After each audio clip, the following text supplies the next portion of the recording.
त्यत्रो जनतालाई गोली हान्ने, जनता सरसारीलाई गोली हान्ने, हुकुम दिनलाई अनि बाहिर पर्चा गर्न छोड्थ्यो नि। त्यसको बाबुले मारो प्रधानमन्त्रीलाई थाहा छैन अरे। त्यस्तो कुकुर पनि प्रधानमन्त्री हुन्छ? कस्तो मानेर रहेछन् नेपाली जनताले। जिम्मै नभएकालाई प्रधानमन्त्री मानेका। ल मलाई थाहा छैन अरे। ल गोली हान्ने आदेश दिने चाहिँ त्यही चण्डाल हो। हाम्रो सहरलाई हामीलाई त ठिकै छ, हाम्रो सहरलाई कति गइरह्यो होला मनमा। ठुलो भ्रष्टाचार त यो न्यायालयमा भएको नि।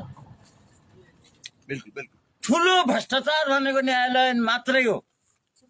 यिनलाई बिगार न्यायालय हो। न्यायालय न्याय दिने भने यिनी बिग्रिँदै थिएन। न्यायालयमा न्याय छ, घर छ अहिले। न्यायाधीश एउटा नि छैन। न्यायालय छ, न्यायालयको घर छ, न्याय गर्ने घर छ, घर बोल्दैन। अब बोल्नेले कतिले बोल्दैन, कोही ओलीका, कोही देउपाका, कोही प्रचण्डका।